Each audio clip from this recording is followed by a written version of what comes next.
भाइ बहिनीहरू स्वागत छ तपाईलाई नेपाल अनलाइन स्कुलमा। हामी क्युबेसी प्रोग्रामको एक्जाम्पलहरू गर्ने क्रममा छौं। यो भिडियोमा हामी area of circle find out गर्छौं र सबभन्दा पहिला सिम्पल प्रोग्राम त्यस्तै सब प्रोसिडर र फंक्सन प्रोसिडर लगाएर प्रोग्राम सल्भ गर्ने छौं। त्योभन्दा पहिला म क्युबेसी इन्टरफेसमा जान्छु र हामी प्रोग्राम गरौं। म यहाँ फर्स्टमा क्वेशनलाई कपी गर्छु। यहाँ यसलाई रेम स्टेटमेन्ट लाउँछु। क्वेशन छ to display the area of circle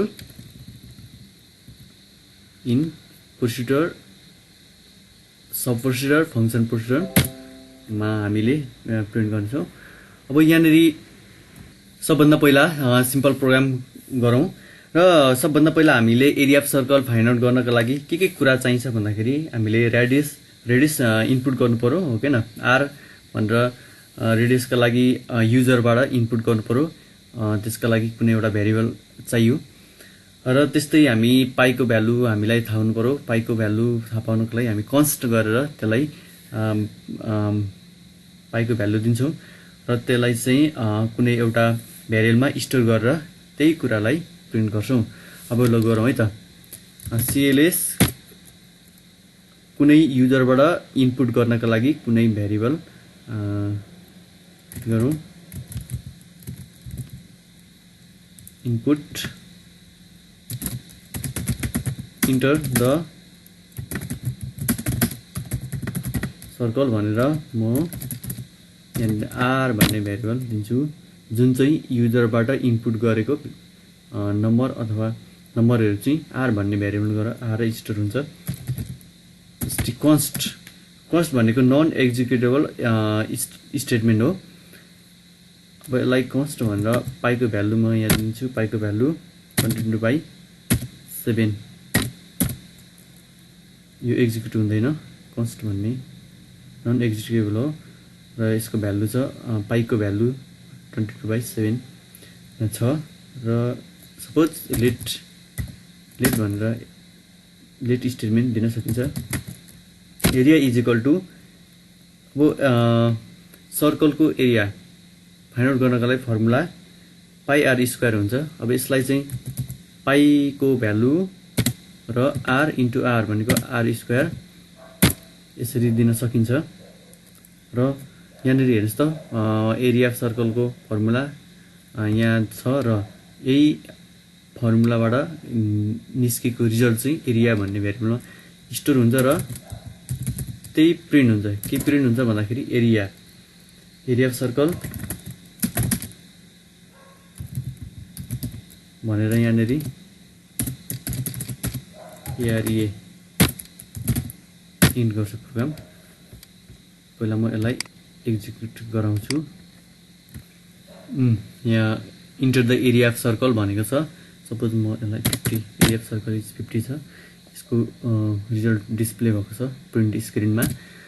ल यहाँ देख्न सक्नुहुन्छ युजरबाट कुनै एउटा भेरिएबल इनपुट गर्नका लागि आर भन्ने कुनै युजरबाट कुनै एउटा नम्बर इनपुट गरेर यहाँनिर आर भन्ने भेरिएबलमा स्टोर भएको छ। Enter the radius of circle भनेर आर भन्ने स्टोर हुन्छ। अब त्यही कुरा चाहिँ यहाँनिर अब फेरि कन्स्ट भनेर पाईको भ्यालु यो कन्स्ट भनेको स्टेटमेन्ट हो। पाईको भ्यालु यहाँनिर दिएको छ, नन एक्जिक्युटेबल स्टेटमेन्ट हो यहाँ दिएको छ। अब त्यस्तै एरिया इज इक्वल टु यहाँनिर फर्मुला छ सर्कल एरिया अफ सर्कल निकाल्ने फर्मुला।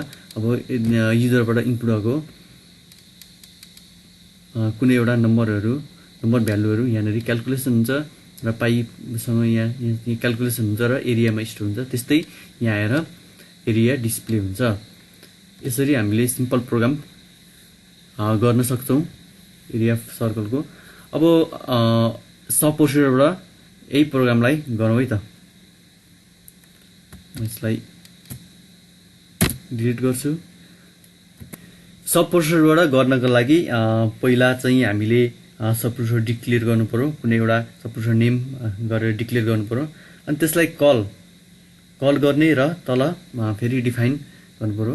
अब गरेर हेरौँ। डिक्लेयर सब यहाँ सब प्रोसिडर नेम लेख्छु। जस्तै एरिया अफ सर्कल यो सी भनेर एरिया अफ सर्कलको नाम लेखेँ। अब युजरबाट इनपुट गर्नुपर्ने हुन्छ भेरिएबल। अब त्यसका लागि म प्यारामिटर कतिवटा भेरिएबल राखेको छ भन्दा एउटा युजरबाट हामीले रेडिसन इनपुट गर्नुपर्ने हुन्छ, त्यसको लागि आर भन्ने यहाँनिर भ्यालु भेरिएबल राखेँ, यो एउटा प्यारामिटर हो। अब त्यस्तै सिलेस, अब युजरबाट इनपुटको लागि इनपुट इन्टु द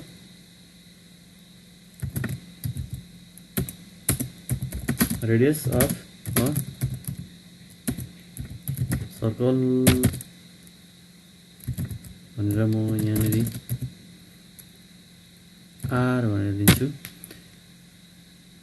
युजरबाट इनपुट गराउनु पर्यो कुनै नम्बरहरू, रेडियस सर्कल इनपुट गराउनको लागि आर भन्ने भेरिएबल दिएको छ। अब यहाँनिर इनपुट त भयो, अब हामीले कल गराउनु पर्यो, सब प्रोसिडरलाई कल गराउनको लागि कल भन्ने स्टेटमेन्ट लेख्छौँ र सब प्रोसिडर नेम एओसी छ हाम्रो, सब प्रोसिडर नेम लेख्छौँ र भेरिएबल के छ, सरी प्यारामिटर के छ, त्यो प्यारामिटरको आर्गुमेन्ट हामी यहाँनिर पास गर्नको लागि प्यारामिटर पास गर्नको लागि यहाँ आर्गुमेन्ट लेख्छौँ र अब यसलाई फेरि इन्ट यहाँसम्म मेन मोडुल के भयो त भन्दाखेरि इन भयो।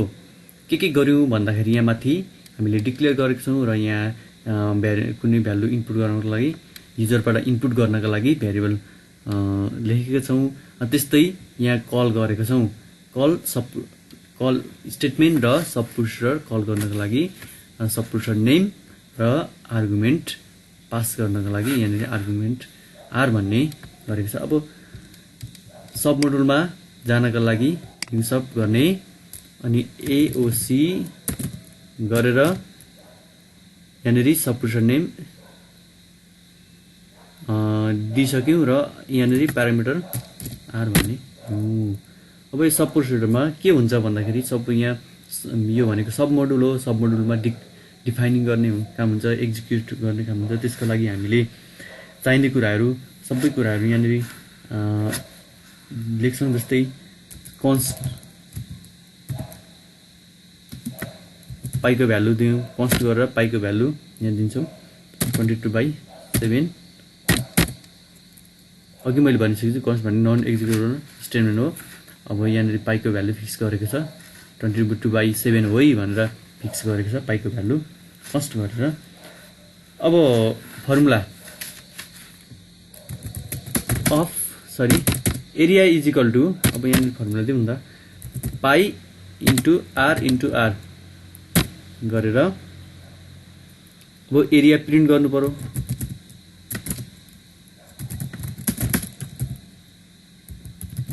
सर्कल इज भनेर एरिया प्रिन्ट गर्नु पर्यो। त्यस्तै एरिया, अब यहाँ हेर्नुहोस् है त हामीले कन्स्ट भनेर पाईको भ्यालु फिक्स गऱ्यौँ। त्यस्तै अब यहाँ फर्मुला लगाएर पाई यहाँ एरिया यहाँ क्यालकुलेसन हुन्छ, यहाँनिर फर्मुला छ, फर्मुला आर यहाँ इनपुट भएर रेडियसको भ्यालु यहाँनिर इनपुट भएर अनि यहाँ पाईको भ्यालु छँदैछ, क्यालकुलेसन भएर एरिया भन्नेमा स्टोर हुन्छ र एरिया प्रिन्ट हुन्छ। अब पहिला यसलाई रन गराएर हेर्नेछौँ र फेरि डिटेलमा बुझ्नेछौँ। हामीले के गर्यौँ, पहिला डिक्लेयर कल र तल डिफाइन गरेका छौँ मेन मोडुल सब मोडुल एरिया सर्कल भनेर मैले टिक गरेँ। यहाँनिर रिजल्ट डिस्प्ले भएको छ प्रिन्ट स्क्रिनमा। अब यहाँ हेर्नुहोस् है त सुरुमा हामीले एरिया सर्कल को लागि हामीले सब प्रोसिडर र सब प्रोसिडर नेम राख्यौँ र आर भन्ने प्यारामिटर राख्यौँ। यो चाहिँ फिक्स हामीले इनपुटको लागि फिक्स गर्नको लागि उता तल कल गर्नको लागि फिक्स गर्नको लागि प्यारामिटर राख्यौँ। त्यस्तै अब इनपुट युजरबाट इनपुटका लागि आर भन्ने भेरिएबल यहाँनिर डिफाइन गरौँ। त्यस्तै कलको लागि हेर्नुहोस् त कल स्टेटमेन्ट छ, कल स्टेटमेन्ट र सब प्रोसिडर नेम छ। यहाँनिर सब प्रोसिडर नेमले सब प्रोसिडरलाई कल गर्छ। त्यस्तै यहाँनिर आर्गुमेन्टले यहाँनिर भ्यालु पास गर्छ, केमा सब प्रोसिडरमा पास गर्छ र अब यहाँदेखि आएर यहाँबाट यसको कन्ट्रोल कहाँ जान्छ भन्दाखेरि सब प्रोसिडरमा जान्छ। अब यसको भ्यालु यहाँ कपी भइसकेपछि फेरि कन्स्टको भ्यालु हामीले फिक्स गरेको छ। त्यस्तै अब यहाँनिर त्यो भ्यालु यहाँनिर एक्जिक्युसनको काम हुन्छ, यहाँनिर क्यालकुलेसन काम हुन्छ। त्यस्तै क्यालकुलेसन काम भएर एरियामा स्टोर हुन्छ र एरिया प्रिन्ट हुन्छ। अब यहाँनिर यो एक्जिक्युट भइसक्यो, यहाँ यो क्यालकुलेसन भइसकेपछि अब यसको फेरि इन सब मोडुल चाहिँ इन सब भएर फेरि यसको कन्ट्रोल कहाँ जान्छ भन्दाखेरि यहाँ कलमा यहाँनिर जान्छ र योबाट नेक्स्ट स्टेपमा गएर यसको फ्लो इन्ड हुन्छ, सकिन्छ। जस्तै यो मेन मोडुल भयो, सब मोडुल हो। यसरी सब प्रोसिडरबाट एरिया अफ सर्कल क्यालकुलेसन गर्न सकिन्छ। अब हामी फङ्सन प्रोसिडरबाट एरिया अफ सर्कल क्यालकुलेसन गरेर हेर्नेछौँ। यसलाई म डिलिट नै गर्छु। अब फङ्सन प्रोसिडरबाट गर्दाखेरि हामी के गर्छौँ भन्दाखेरि पहिला डिक्लेयर फङ्सनलाई हामी डिक्लेयर गर्छौँ। अब त्यस्तै हो, फङ्सनलाई डिक्लेयर गर्ने, कल गर्ने र तल डिफाइन गर्ने, त्यही नै हो। तर यहाँ फङ्सन नेम बनाउँछौँ। डिक्लेयर फङ्सन नेम म एओसी नै राख्छु, एरिया अफ सर्कल भनेर। अब यहाँनिर एउटा मात्र हामीले भ्यालु युजरबाट इनपुट गर्नुपर्ने हुन्छ, त्यस कारणले हामीले एउटा मात्र प्यारामिटर इनपुट गरौँ। CLS सरसरी गरेर लेख्छु, IN इनपुट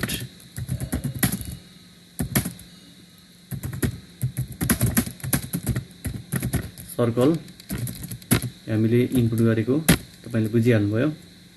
अब यहाँ कल गराइन्छ। अब कल गराउनको लागि हामी कल स्टेटमेन्ट लेख्दैनौँ, त्यसको सट्टामा एक्सप्रेसन मैले कुनै एउटा भ्यारिएबल लेखेँ। त्यो भ्यारिएबललाई अब यहाँनिर फङ्सन नेम AOC हेर्नुहोस् है, भ्यारिएबल र यहाँ यो सेम फङ्सन नेम र आर्गुमेन्ट आर भनेर लेख्छु।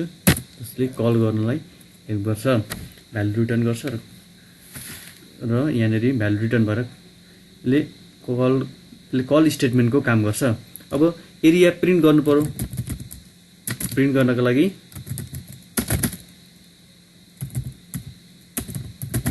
एरिया अफ सर्कल भनेर इज भनेर लेख्छु र यहाँनिर AREA नै प्रिन्ट गर्नु पर्यो। इन्ट के भयो, इन्ट मेन मोडुल इन भयो। अब फेरि सब मोडुलमा जानको लागि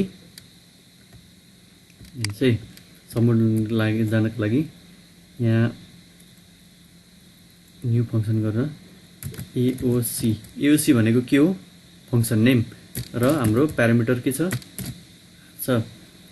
यसलाई अब यहाँनिर सब मोडुल डिफाइन गरौँ। अब यो डिफाइन गर्नका लागि पहिलो जस्तै हामी के गर्छौँ, कन्स्ट गरेर पाईको भ्यालु डिफाइन गर्छौँ। पाईको भ्यालु के छ 22/7 र यहाँनिर हेर्नुहोस् है त, यो फङ्सन नेम भयो, मैले कन्स्टको भ्यालु फिक्स गरेको छु, कन्स्ट गरेर पाईको भ्यालु फिक्स गरेको छु। अब यहाँनिर एउटा भ्यारिएबल किन के को लागि भन्दाखेरि हामीले क्यालकुलेसन गर्नु पर्यो। हामीले फर्मुला त दिएको छैनौँ क्यालकुलेसनको लागि, एक्जिक्युट हुनको लागि, क्यालकुलेसनको लागि। अब क्यालकुलेसनको लागि PI × R यहाँ यो क्यालकुलेट भएर दिएको इनपुट युजरबाट इनपुट गरेको रेडियस यहाँ उताबाट आएर यो यहाँबाट आएर यहाँ क्यालकुलेट हुन्छ र एरियामा के हुन्छ भन्दाखेरि स्टोर हुन्छ। अब यो ए भनेको यसले त ए त चिन्दैन, ए भनेको चाहिँ के हो भन्दाखेरि AOC = A। यहाँ भ्यालु रिटर्नको लागि हामी यो C = A गर्छौँ। पहिला यहाँ म यसलाई रन गर्छु अनि फेरि डिटेलमा बुझौँ है त। अब यसले enter the radius of a circle भनेको छ। यहाँनिर म सपोज मैले एरिया अफ सर्कल 50 गरेँ, यसको डिस्प्ले भएको छ प्रिन्ट स्क्रिनमा यसको रिजल्ट। अब यहाँ हेर्नुहोस् है त, यहाँनिर डिक्लेयर द फङ्सन नेम राखेको छु। पहिला हामीले डिक्लेयर गराउनु पर्यो, फङ्सन प्रोसिडरमा पनि पहिला डिक्लेयर गराउनु पर्यो। डिक्लेयर र मेन मोडुलमै डिक्लेयर, यहाँ आएर कल अनि यहाँ तल डिफाइन गरेको छ सब मोडुलमा। अब हेर्नुहोस् त, function name AOC R parameter pass गरेको छ र युजरबाट रेडियस इनपुट गरेर R भन्नेमा स्टोर हुन्छ। त्यस्तै यहाँ कल गराउनका लागि variable = AOC AOC function name र यहाँनिर आर्गुमेन्ट फंक्सन नेमले के गर्छ भन्दाखेरि कल सब प्रोसिडरलाई के गर्ने काम गर्छ, सब मोडुलमा भएको अथवा सब प्रोसिडरमा भएको डाटाहरूलाई यसले चाहिँ कल अथवा कल गराउने काम गर्छ र आरले भ्यालु पास गर्छ। सब प्रोसिडरमा भ्यालु पास गर्ने काम चाहिँ यो आर्गुमेन्टले गर्छ। अब यो यहाँबाट फेरि कन्ट्रोल फ्लो कहाँ गएको छ भन्दाखेरि यो सब मोडुलमा गएको छ। हेर्नुहोस् है त, यहाँनिर सब मोडुलमा जान्छ र फेरि कन्स्टको भ्यालु हामीले पाई इजिकल टु 22/7 भनेर यहाँनिर पाईको भ्यालु फिक्स गरेका छौँ। अब यहाँनिर अघि हामीले युजरबाट इनपुट गऱ्यौँ, त्यस्तै यहाँबाट कल यसले चाहिँ कल गराउने काम हो। यहाँदेखि फेरि कन्ट्रोल फ्लो सेम युजरबाट इनपुट गरेको भ्यालु यहाँबाट पास भएर आर्गुमेन्टबाट पास भएर यहाँ गयो। अब यो एक्जिक्युटिभ यहाँनिर क्यालकुलेसन हुनु पर्यो नि त, क्यालकुलेसन आरको भ्यालु यहाँनिर आउँछ र क्यालकुलेट हुन्छ। फेरि क्यालकुलेट भइसकेपछि एमा स्टोर हुन्छ। अब ए भनेको के हो त भन्दाखेरि एओसी, यो भनेको फंक्सन नेम। अब function name is equal to A, हामीले भ्यालु रिटर्न गर्नको लागि AOC is equal to A गरेको छ। यसको भ्यालु कहाँ रिटर्न हुन्छ भन्दाखेरि फेरि माथि एओसीमा एओसी इज इक्वल टु ए भनेर यहाँनिर भ्यालु रिटर्न हुन्छ। यहाँ भ्यालु रिटर्न भइसकेपछि यसको भ्यालु फेरि एरियाले स्टोर गर्छ। अब यहाँनिर प्रिन्ट के हुनुपर्ने छ, एरिया। अब print area of circle is equal to area, यहाँ प्रिन्ट र प्रोग्राम के हुन्छ, इन हुन्छ, स्टप हुन्छ। अब यो मेन मोडुल भयो, यो सब मोडुल र यहाँनिर कल गरेको छ। सब मोडुलमा चाहिँ एक्जिक्युटको काम हुन्छ। यसरी सब मोडुलमा एक्जिक्युट भएपछि यहाँनिर फंक्सन प्रोसिडरमा भ्यालु रिटर्न मेन मोडुलमै हुन्छ। यसरी हामीले एरिया अफ सर्कल भनेर सिम्पल प्रोग्राम, सब प्रोसिडर र फंक्सन प्रोसिडर हेरिसकेका छौँ। तपाईहरु नेपाल अनलाइन स्कुल भिजिट गर्दै गर्नुहोला। यहाँ धेरैभन्दा धेरै टपिक्सहरू, धेरै सब्जेक्टको तपाईहरुलाई कन्फ्युजन लागेको टपिक्सहरू धेरैभन्दा धेरै छन्। यहाँ आएर यहाँ चाहिँ जस्तो नेपाल अनलाइन स्कुल लगइन गरेर हेर्नुहोला र तपाईहरुले हेरिसकेको भिडियोहरू र अरू भिडियोहरू पनि साथीभाइहरू समक्ष सेयर गरिदिनु होला।